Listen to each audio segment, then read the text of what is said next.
જય માતાજી દર્શક મિત્રો, બાપા સીતારામ। તો મિત્રો, આજે હું એક ખૂબ જ જૂનવાણી ઐતિહાસિક જગ્યા છે અને એનો ઇતિહાસ પણ ખૂબ જ રોચક છે મિત્રો। તો હું તમને એવી જગ્યાએ આજે લઈ જઈ રહ્યો છું અને આ જગ્યા લગભગ ખૂબ જ ઓછા લોકો જાણતા છે કે આ ડુંગર કયો છે। તો મિત્રો, આ ડુંગરપુર ગામ છે અને ડુંગરપુર ગામની બાજુમાં જ હોથલિયો ડુંગર કહેવામાં આવે છે અને આનો ઇતિહાસ ખૂબ જ રોચક છે કે જે કચ્છથી ઓઢોજામ અને ઓથલ આ ડુંગર પર રહેતા હતા અને બાજુમાં ભોંયરું છે ત્યાં પણ રહેતા હતા અને આનું જે ઓથલ પદમણી અને ઓઢોજામનું કનેક્શન આપણે કન્નાથ મહાદેવ જે છે એની જોડે પણ છે, જે આગલા વિડીયોમાં આ તમને ઇતિહાસમાં બતાવ્યું છે। તો અહીંયા આપણે ઓથલિયો ડુંગર શા માટે કહેવામાં આવ્યો છે અને ઓઢોજામ અને ઓથલનો સંપૂર્ણ ઇતિહાસ છે એ આપણે કન્નાથ મહાદેવના બાપુજી જોડે અહીંનું સાંભળીશું। તો મિત્રો, વિડીયોમાં જોડાઈ રહીજો, ખૂબ જ જાણવા મળશે। અને કહેવામાં આવે છે કે અહીંયા જે આજે પણ શ્રાપ દેવામાં આવ્યો તો ઓથલ પદમણી દ્વારા મોરને, તો અહીંયા આજે પણ મોર બોલતા નથી અને જે અહીંયા એક કહેવામાં આવે છે કે પથ્થરની ઉપર જે વાળ પછાડ્યા હતા ઓથલે, તો એના પણ લીસોટા તમને નજીકથી ધ્યાનથી જોવામાં આવશે તો અહીંયા જોવા મળશે મિત્રો આ ડુંગર ઉપર। તો મિત્રો, આવો જાણીએ આ ઓઢોજામ અને ઓથલનો સંપૂર્ણ ઇતિહાસ। તો મિત્રો, વિડીયોમાં જોડાઈ રહીજો। પોતે પોસાંગ પુરુષનો પહેરીને ઘોડો લઈને ગોતતી હતી, એના બાપનું વેરી વાળ। પછી એમ કરતાં કરતાં ઓઢોજામ કચ્છ દેશનો એને એના બાપનો વેરી હતો, એ ગોતતો ગોતતો અહીંયા આવ્યો। પછી અહીંયા ભૂતનાથ પાસે વડ હતો અને ત્યાં દૂધિયું તળાવ કહેવાય। એ તળાવમાં ઓથલ ઘોડો બાંધીને નાવા ગઈ, એટલે આખા તળાવમાં વાળ પથરાઈ ગયા। એટલે ઓથલને એવું નિયમ હતું, કોઈ પણ હું નાચી હોય ને મારું બોડું કોઈ પૂરે જોઈ જાય એને હું ભરી શકીશ, બરાબર એવું નિયમ હતું। પછી આ ઘોડોને બાંધેલો એટલે આમથી ઓઢો આવતો હતો એટલે ઓઢે વિચાર કર્યો કોઈક રજવાડીનો ઘોડો બાંધેલો છે, બરાબર। એટલે એને ઘોડે સામે કાવલ મારી હૈણ્યો, બોલો જે બાંધ્યો હતો ને ઘોડો, એટલે આ ભાળે ગયો કે ત્યાં કોઈ ઘોડો મહાપુરુષનો હોય છે। એટલે ત્યાં આવીને ઘોડા પાસે એને ઘોડો બાંધીને બધી તપાસ બીજો કરવા એટલે હોથલને ભાળે ગયો, આખા તળાવમાં વાળ પથરાઈ ગયેલા। એટલે હોથલે કીધું કે તમે પાછું ફરી જાઓ, હું મારા કપડાં પહેરી લઉં, હું તમને વરી સુધી। એટલે એને કીધું કે તમે કોણ, કે હું રજપૂતની દીકરી છું, કે આ કે હું રજપૂતનો દીકરો, મારે કે એવું નિયમ હતું કે કોઈ પણ મોઢું મારું ધોવે સ્નાન કરતી વખતે હું એને ભરીશ, મારે નિયમ હતું। પછી બે વર્યા છે ત્યાં વર્યા અને પછી હોથલિયા ડુંગરે ત્યાં ભોંયરું હતું, ભોંયરાની અંદર રહેતા હતા। એમ કરતાં કરતાં બે દીકરા થયા, જેહલ ને જખરો। પછી ત્યાં ઉપર કાયમી બેઠા હોય ઉપર અને એને નિશાનમાં સોટલો ફસાયો પથ્થરમાં, અત્યારે હાલમાં પથ્થરમાં સોટલો દેખાય છે, વાળ ઝીણા ઝીણા વાળ છે। પછી ચોમાસાનો દિવસ આવ્યો એટલે મોરલો બોલ્યો એટલે ઓઢાને મન ઉદાસ થઈ ગયું કે કઈ રીતે થયું, એટલે કે આજ મારા દેશમાં મોરલા બોલે અને ચોમાસું છે અને રથમાં મોરલા બોલે અને મને કે મારો દેહ સાંભળી ગયો। એટલે હોથલે કીધું કે કા તમારું મન ઉદાસ થઈ ગયું, તો કે આ મોરલો બોલ્યો એટલે, તો કે હું મોરને હરાપ દઈ દઉં, કે મોરને હરાપ ન દેવાય તો પશુ પંખી છે, આપણે મનુષ્ય, તો કે હરાપ દઈ દો। પછી હરાપ દેતો કે ફટકો તારા મોર આવી સીધું બોલ્યો, કાતી કાળજની કોર, મારા ઓઢાને કે સીધને ઉદાસી કર્યો, જા આજથી મારો હરાપ છે, આજથી તું અહીં સડીશ નહીં અને તું બોલીશ નહીં। પછી મોરલાને વાસા વસૂટી તળિયાટાની અંદર કાંકરા વીણીને પેટ ભરીને સરતા હતા। એમાં મોરલે કીધું કે અમે ગિરિવર મોરલા કાંકર પેટ ભરા, અમારી રેત આવી ન બોલી તો હેડા ફાટ મરા, સમજ્યા। એટલે એને હા પાછું દીધું અને એને કીધું તમે તો માનવ છો, અમે તો પશુ પંખી છે, તમે હરાપ દઈને ક્યાં રહેશો, હજી મોરલો સડતો નથી અને મોરલો ને બોલતો નથી। પછી એમ કરતાં કરતાં ઓઢાને પોતે ઓથલ મળ્યા, ઓઢો મળ્યો કહેવા હોથલને કે તમે આપણા દેશમાં વયા ગઈ છે। અને નાનો દીકરો હતો એનું નામ ગાંગાજી હતું, ત્રીજો દીકરો। પછી કે મને સતી ન કરો તો હું આવું કે ન કરું.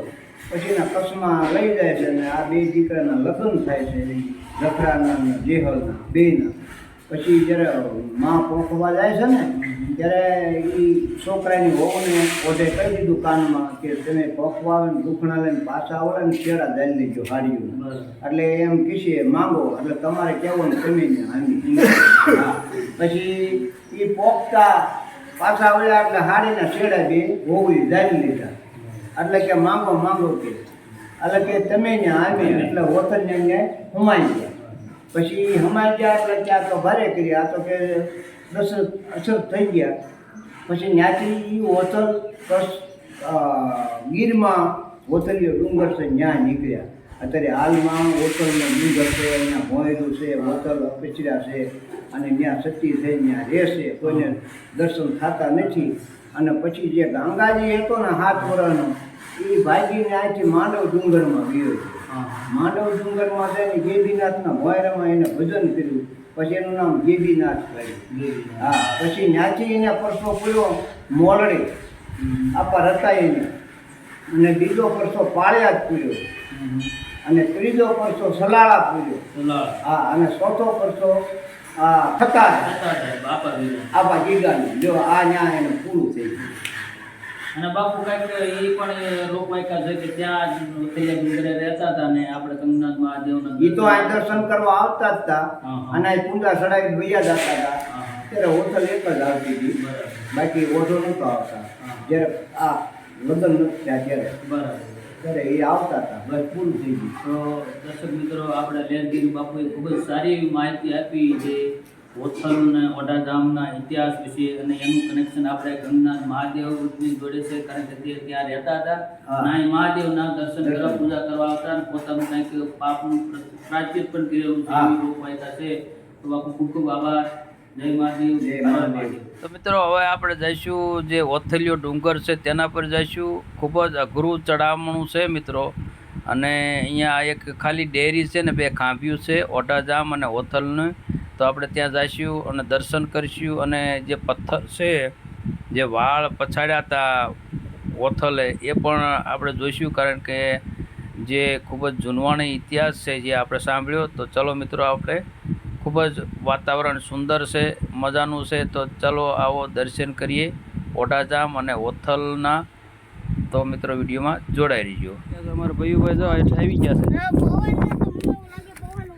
હવે પવન આવવા માંડ્યો છે. એવું મિત્રો કહેવામાં આવે છે કે અહીંયા જે પથ્થર આ ડુંગર ઉપરથી લઈ જાય ને, એ પથ્થર પણ અહીંયા પાછો મૂકવા આવવો પડે છે, એવું કહે છે લોકો અહીંના રહેવાસી.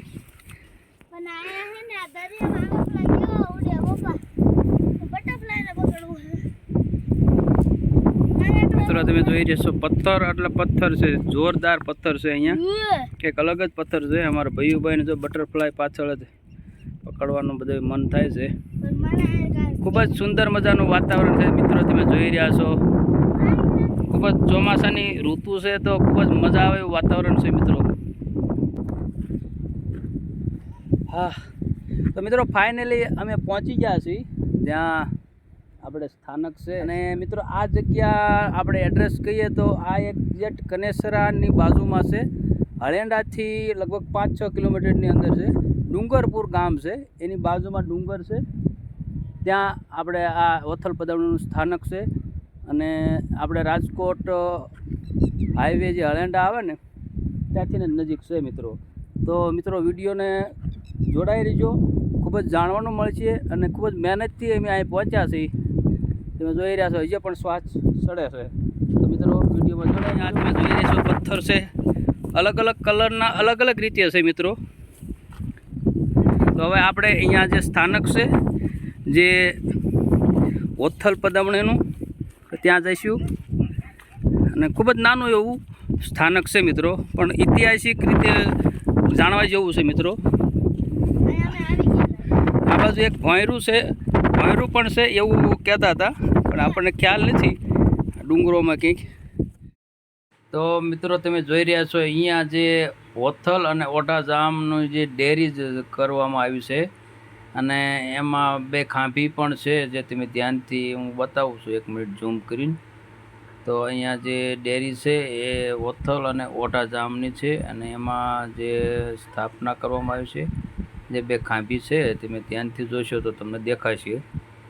તો અહીંયા ખૂબ જ જૂનું ઐતિહાસિક જે જગ્યા છે મિત્રો, પણ બહુ ઓછા લોકોને ખ્યાલ આવે છે. અને જ્યાં પથ્થર બતાવી રહ્યો છું, જ્યાં ઓથલે પોતાના વાળ સુકાવવા માટે આ પથ્થર ઉપર પછાડ્યા હતા, તો તેની પણ અત્યારે લાઈનનું તમે ધ્યાનથી જોશો તો તમને જોવા મળશે મિત્રો. અને અહીંયા જો વાળ છે, બાવળમાં વાળ તમે જોવા મળે છે, તો અમુક લોકોની માનતા હોય છે, વાળ ખરતા હોય કે એ રીતે, તો લોકો અહીંયા વાળ ચડાવે છે. કારણ કે અહીંયા જે ઓથલ છે એનું જે ઐતિહાસિક હાથ છે. તો મિત્રો અહીંયા જે આ ડુંગર ઉપર પણ આજે પણ મોર બોલતા નથી, અને હાલમાં ગામના લોકો પણ એવું કહે છે કે જોવા મળે છે મોર, પણ બોલતા નથી. તો અહીંયા જે શ્રાપ આપવામાં આવ્યો છે મોરને, તો આજે પણ બોલતા નથી મોર. અને મિત્રો અહીંયા જે આપણે જોઈ રહ્યા છો, અમારા ભાઈ ખૂબ જ મજા આવે છે, અને ખૂબ જ સુંદર મજાનું વાતાવરણ છે, કુદરતી આહલાદક વાતાવરણ છે મિત્રો. અને ડુંગર પર આમાંય મજા જ આવે મિત્રો. તો વિડીયો ખૂબ જ લાંબો થઈ ગયો છે મિત્રો, તો અહીંયા આપણે વિડીયોને પૂરો કરીએ છીએ. અને જે આ રસ્તો બતાવી રહ્યો છું એ કન્નાથ મહાદેવ મંદિરે રસ્તો જાય છે. તો ચલો મિત્રો, અહીંયા આપણે વિડીયોને પૂરો કરીશું. બધા મિત્રોને વિડીયોને સંપૂર્ણ જોવા માટે ખૂબ ખૂબ આભાર. જય માતાજી, બાપા સીતારામ, હર હર મહાદેવ.